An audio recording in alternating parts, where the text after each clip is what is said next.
Ертеде Асан мен Үсен деген екі кішкентай жетім бала болыпты. Атанадан жастай айырылған екі жетім жан бағу үшін ауыл-ауылды аралап қайыр сұрайды екен. Күндердің бір күнінде екеуі осылай тентіреп жүріп, бір зәулім үйдің жанында өсіп тұрған ағаштың аясына демалуға жайғаса кетеді. Қарын әбден ашқан Үсен ағасының жегінен қайта-қайта тартып, «Ағатай, қарным ашты!» деп маза бермейді. Сонда ағасы жаңағы үйдің есігін қағып, «Ассаламағалейкум, үйде кім бар?» деп дауыстайды. Сол кезде ана жақтан ала сиырын айдап келе жатқан әйел көрінеді.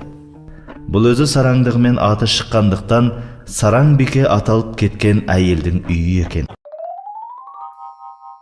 «Есікті неге тарсылдатып қағасыңдар, а? Әлде менде әкелеріңнің ала алмай жүрген ақысы бар ма еді?» дейді ашудан түтігіп. Балалардың қыр қожалық түрін көріп, ашуы одан сайын қозады. Содан соң, «Сендерге не керек? Неге келдіңдер?» дейді.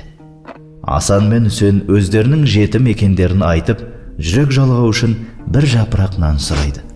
«Осы қайыршы дегендерден көрдік қой көресіні. Мен бұларды енді келмейтіндей қылайын», деп күлшегі байқатпай оғысып береді.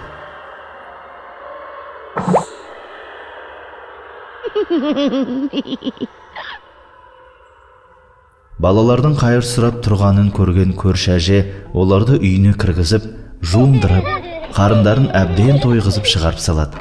Асан әлгі әйелдің берген күлшесін «Ертеңгі азық қыламыз» деп торбасына салып қояды. Сөйдіп, екеуі ымырт үйіріліп кеткендіктен «Осы жерге түнелік» деп баяғы ағаштың түбіне жата кетеді.